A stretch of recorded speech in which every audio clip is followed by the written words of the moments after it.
Jail में ही दोनों को हो गया एक दूसरे से प्यार और अब होगा जेल में ही विवाह। 7 फेरे लगेंगे, पंडित जी भी जाएंगे, मंत्र बोलेंगे, लेकिन दोनों ऐसे अपराधी हैं जो भारत जैसे देश में सबसे क्रूरतम अपराध की श्रेणी में आता है, यानी दोनों ने हत्या किया है। लड़की ने भी हत्या किया और उस लड़के ने भी हत्या किया। हालांकि दोनों अब वैवाहिक सूत्र बंधन में बंधने जा रहे हैं। देश का एक ऐतिहासिक मामला है जिस पर प्रकाश डालना आवश्यक है कि क्या उम्र कैद की सज़ा प्राप्त कर रहे लोगों का भी जेल में प्यार हो सकता है। प्यार तो समझ में आता है यारो, प्यार कहीं भी हो जाएगा, लेकिन जेल में क्या फिजिकल रिलेशन भी हो सकता है, यानी प्यार के बाद दोनों इस प्रकार स्वतंत्र हैं कि शारीरिक संबंध भी बनाएंगे और शारीरिक संबंध के बाद कभी कभी बच्चा भी पैदा हो जाता है और शारीरिक संबंधों के बाद शादी होगी। कोर्ट ने निर्णय दिया, एक जज साहब नहीं बल्कि हाई कोर्ट के दो जज साहबान ने कहा दोनों की शादी करा दो। दोनों को वैवाहिक दाम्पत्य सूत्र बंधन में बंधने का मौलिक अधिकार है। यह आर्टिकल 21 इसकी अनुमति देता है, यानी अनुच्छेद 21। संवैधानिक मामलों पर चर्चा करते रहता हूँ, हमारी ये रुचि भी है। कोर्ट में अपनी बहस भी कर लेता हूँ, सुप्रीम कोर्ट, हाई कोर्ट में। बहरहाल आइए इस विषय पर हम बात कर रहे हैं और आपको ले चलते हैं उस वीरों की धरती राजस्थान और मायानगरी मुंबई। मायानगरी की लड़की है और नागौर राजस्थान का लड़का है। दोनों के अपराध क्या है कि कोर्ट ने उम्र कैद की सजा दिया, आजीवन कारावास। अब उसी में प्यार हो जाता है, ओपन जेल होती है। ओपन जेल क्या होता है और कैसे इनका प्यार हो गया, आइए दोस्तों। 22 जुलाई को दोनों 7 फेरा लगाएंगे। 21 लोग वधू पक्ष से और 21 लोग वर पक्ष से। दोनों तरफ से पंडित जी लोगों को छूट है, वो आएंगे और फिर अग्नि को साक्षी देकर के 7 फेरा लगाएंगे कि जन्म जन्मांतर हम दोनों एक दूसरे के साथ रहेंगे। आइए दोस्तों, अब इस मामले में हम बताएं, मूलाराम नागौर का है। मूलाराम के पिताजी से खेती बाड़ी का कुछ झगड़ा चल रहा था पड़ोसी का। मूलाराम युवा था, उसने अपनी मोटरसाइकिल पर पड़ोसी के लड़के को बैठाया।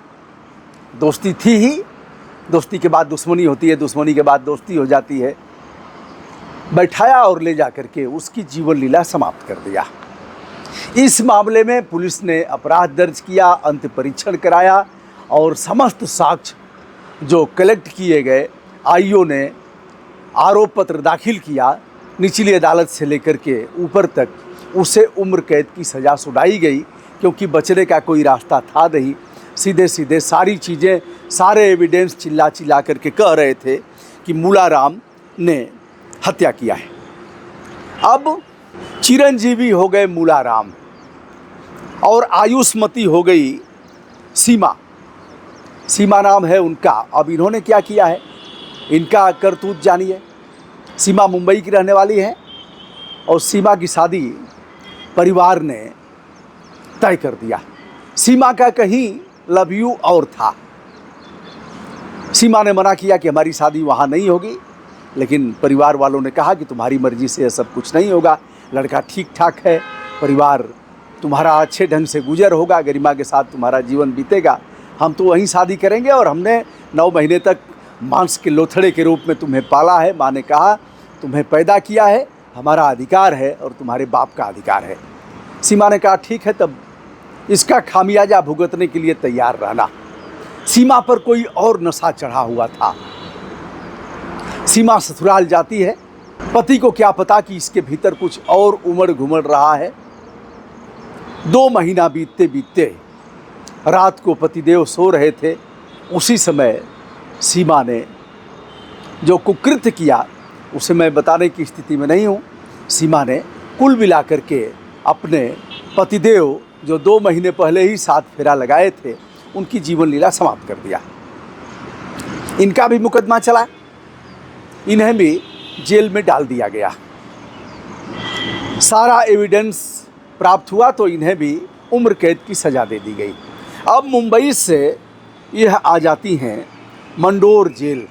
जोधपुर का मंडोर जेल है जो ओपन जेल है, ओपन जेल क्या होता है इस पर हम चर्चा करेंगे। और उधर से जो मूलाराम हैं वो अभी आ जाते हैं उसी जेल में। जो ओपन जेल है वहाँ थोड़ी सी सुविधा रहती है और कैदी बाहर भी जाते हैं काम करने के लिए। कहीं काम पर खेती में लगा दिया जाएगा, किसी सरकारी फार्म हाउस में लगा दिया जाएगा। जैसे कैदी हैं, जैसे अगर अकुशल हैं कुशल हैं तो उस तरह से उनको ट्रेनिंग भी दी जाएगी। जेल में निकलेंगे, आरक्षी रहेंगे, उनके बीच वह बैन आएगा ले जाएगा, वह काम करेंगे, समय से भोजन और नाश्ता मिलेगा, उस काम करने का उन्हें पैसा भी मिलेगा। जैसी भी स्थिति हो, यदि वह कुशल श्रमिक है तो उसी प्रकार का उनको काम दिया जाएगा और उसी तरह का पैसा मिलेगा। यह शुरुआत 25 रुपया से शुरू होती है। चलिए फिर इस विषय में चर्चा करेंगे। अब आइए, उसी दौरान मंडोर कहाँ है? मंडोर राजस्थान में है। मंदोदरी वहीं की रहने वाली थी, यानी रावण की ससुराल का वह ओपन जेल जहाँ दोनों की आंखें चार होती हैं। दोनों ने एक दूसरे को पसंद किया, लेकिन करें क्या? अब बाहें फैला करके एक दूसरे की बाहों में दोनों आ नहीं सकते थे। बातचीत भी होने लगी। जो आरक्षी थे वह भी जान गए कि दोनों का गुटुरगु चल रहा है। लेकिन जहाँ तक फिजिकल रिलेशन का सवाल है, जेल में वह चीज़ें नहीं हो सकती। जेल में होगा कब? यदि दोनों शादीशुदा हैं और दोनों जेल में कैदी के रूप में हैं, चाहे विचारणीय कैदी हों चाहे सजा याफ्ता कैदी हों, तो उन्हें एक कक्ष दे दिया जाएगा, छोटी सी कोठरी, जिसमें आराम से पति पत्नी की हैसियत से रह सकेंगे और जो जेल के नियम हैं उसके अनुसार वह काम करेंगे। उन सीमाओं में रहना होगा। लेकिन फिजिकल रिलेशन हमारा मौलिक अधिकार की श्रेणी में आता है। अब इस पर थोड़ा सा मैं कंफ्यूज हो रहा हूँ, इस पर हमारा मार्गदर्शन करिएगा। क्या शारीरिक संबंध बनाना हमारा मौलिक अधिकार है या नहीं है? कृपया बताइएगा। अगर लिव इन में रहने का हमारा मौलिक अधिकार है, हम शारीरिक संबंध बना सकते हैं, शादी पर तो है ही है, शादी में विवाहोपरांत हमको है, यह अधिकार है ही है, लेकिन लिव इन में भी है। तो अब दोनों के संबंध नहीं बन पाए, दोनों कुढ़ते थे। वकील साहब ने रास्ता बता दिया। सैल्यूट वकील साहब को। उन्होंने रास्ता बता दिया कि देखो, अगर एक याचिका हो जाएगी हाई कोर्ट में ना कि हम दोनों एक दूसरे को प्यार करते हैं, दोनों का शपथ पत्र बनेगा और फिर हाई कोर्ट को करना पड़ेगा इसमें। अब याचिका मूलाराम करता है याचिका, और याचिका करने के बाद हाई कोर्ट में सुनवाई होती है। हाई कोर्ट के दो न्यायमूर्ति हैं, एक प्रवीर भटनागर हैं और दूसरे हैं डॉक्टर पुष्पेंद्र सिंह भाटी। दोनों ने सुनवाई किया। पहला मामला था राजस्थान उच्च न्यायालय के सामने। देश का एक अजीबोगरीब मामला है जिसकी सुनवाई न्यायमूर्तियों ने किया और यह कहा कि शादी का इनका अधिकार, इनके मौलिक अधिकार यानी अनुच्छेद 21 की व्यापक सीमाओं का एक महत्वपूर्ण अंश है। इसकी व्यापकता को भी परिभाषित किया और कहा कि जेल में भी लव यू हो सकता है। यह भी कहा कि इनकी शादी कराई जा सकती है। जेल अधीक्षक से रिपोर्ट मांगा कि इनकी स्थिति क्या है, किस तरह से यह जेल में रह रहे हैं और इनका आचरण क्या है। जेल से सब कुछ ठीक ठाक आया। 2016 में मूलाराम भाटी को सज़ा हुई थी अपने पड़ोसी की हत्या करने में, और सीमा जो मुंबई की है 2016 में जो शादी हुई थी, तत्पश्चात अपने पति की हत्या किया। इस मामले में शानदार उदाहरण प्रस्तुत किया गया है। जज साहब कह रहे हैं कि जेल का नाम सुधार गृह भी है और जेल पुनर्वास का भी एक महत्वपूर्ण प्रतिष्ठान है। जेल में इनको कौशल युक्त बनाना है और इनके जीने के अधिकार को जेल की सलाखों के भीतर ख़त्म नहीं किया जा सकता, जो राइट टू लीव है।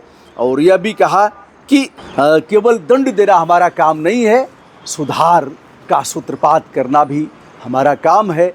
यह न्यायालय का कर्तव्य है जिसका हम पालन कर रहे हैं। शादी कराओ 22 जुलाई को, पंडित जी रहेंगे, दोनों तरफ से 21 लोग रहेंगे, लेकिन मूलाराम इसका खर्च उठाएंगे शादी का। कैदी भी खुश हैं, आरक्षी भी खुश हैं, जेलर और अधीक्षक भी खुश हैं। वाह क्या बात है, सुर्खियों में हम भी रहेंगे यारों। तो यह रहा दोनों सजा याफ्ता कैदी जो उम्र कैद की सजा प्राप्त कर रहे हैं, दोनों का विवाह होगा। कैसा लगा आपको बताइएगा, आपके कमेंट आदरपूर्वक हम आमंत्रित कर रहे हैं। ब्रजभूषण दुबे का विनम्रता भरा प्रणाम। यदि ऐसे वीडियो अच्छे लगते हों तो आप बताइएगा, हम ऐसे वीडियो करते रहेंगे। नमस्ते, शुभकामना, बहुत बहुत आभार।